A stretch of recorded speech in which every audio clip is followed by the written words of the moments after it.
পৃথিবীর প্রতিটি কোণে ছড়িয়ে আছে বিচিত্র ও রহস্যময় কিছু জনগোষ্ঠী, যাদের জীবনযাত্রা আমাদের প্রচলিত সভ্যতা থেকে সম্পূর্ণ ভিন্ন। আজ আমরা নিয়ে যাচ্ছি আপনাকে নামিবিয়ার কুনেনে অঞ্চলে, যেখানে বাস করে আফ্রিকার অন্যতম প্রাচীন ও রহস্যঘেরা জাতিগোষ্ঠী হিম্বা উপজাতি। তাদের সৌন্দর্য চর্চা, খাদ্যাভ্যাস, স্বাস্থ্যবিধি এবং সবচেয়ে আলোচিত সামাজিক রীতি অতিথিকে স্ত্রী অর্পণ। ভিডিওটা শুরু থেকে শেষ পর্যন্ত দেখবেন, কারণ এমন কিছু জানবেন যা আগে কখনো শোনেননি। হিম্বারা হলেন নামিবিয়ার উত্তরাঞ্চলে বসবাসরত এক আদার ঘুমন্ত যাযাবর জাতি। তাদের জনসংখ্যা আনুমানিক 50,000 এবং তারা মূলত গবাদি পশু নির্ভর জীবনযাপন করে।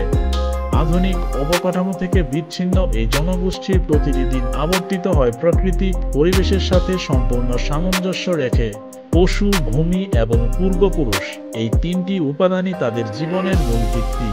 হিম্বা নারীদের বিশ্বচর্যা বিশ্বজুড়ে কৌতূহলের বিষয়। তারা প্রতিদিন শরীরে একটি লালচে পেস্ট প্রয়োগ করেন, যেটি তৈরি হয় গরুর চর্বি এবং লাল মরুভূমির মাটি দিয়ে। এই মিশ্রণটির নাম ওতজিজে।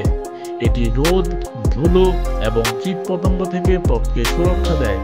হিম্বারা গোসল করে না, পরিবর্তে তারা ধোয়া ভাত গ্রহণ করে। একটি সুগন্ধি ভেষজ ধোয়ার মধ্যে বসে শরীর শোধন করে। স্বাস্থ্য ও পরিচ্ছন্নতা নিয়ে তাদের দৃষ্টিভঙ্গি প্রথাগত ধারণা থেকে ভিন্ন কিন্তু কার্যকর।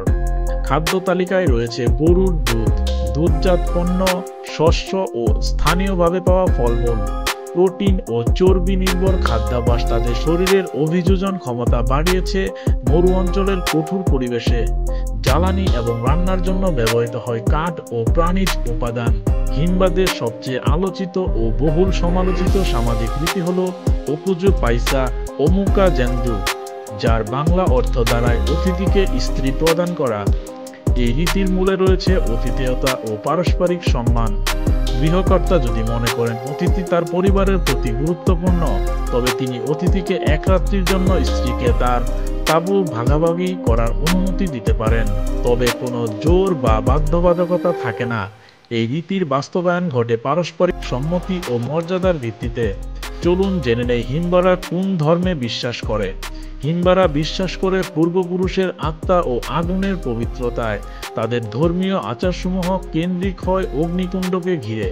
ধর্মীয় আচার পালন করেন পরিবারের বয়স্ক সদস্যরা এবং এগুলোর উদ্দেশ্য থাকে আত্মার সন্তুষ্টি ও সামাজিক শান্তি রক্ষা করা। শিক্ষার প্রসার, প্রযুক্তি ও পর্যটনের কারণে হিম্বা সংস্কৃতিতে ধীরে ধীরে পরিবর্তন আসছে। অনেক পরিবার এখন শহরমুখী, নারীরা স্কুলে যাচ্ছে, এমনকি কিছু পরিবার ঐতিহ্যগত ও ওতজিজে ব্যবহারও বন্ধ করেছে। সংস্কৃতির সংরক্ষণ ও পরিবর্তনের এই দ্বন্দ্ব হিম্বাদের সামনে একটি গুরুত্বপূর্ণ প্রশ্ন নিয়ে এসেছে। তারা কতটা আধুনিক হবে আর কতটা ঐতিহ্য ধরে রাখবে। হিম্বা উপজাতি আমাদের দেখায় মানুষের জীবনধারা শুধু আধুনিকতা নয়, বরং পরিবেশ, ঐতিহ্য ও বিশ্বাসের উপর গড়ে উঠতে পারে। তাদের প্রতিটি রীতির পেছনে আছে সামাজিক কাঠামো, আত্মীয়তা ও সংস্কৃতির গভীর ইতিহাস। আমরা যারা বাইরের দুনিয়া থেকে এই সংস্কৃতিকে দেখি, আমাদের উচিত হবে তা উপলব্ধি করা, বিচার নয়, অনুধাবন চোখে। আপনি যদি মনে করেন এমন ভিডিও আরও জানা দরকার, আমাদের চ্যানেল সাবস্ক্রাইব করুন এবং মতামত জানান নিচের মন্তব্যে।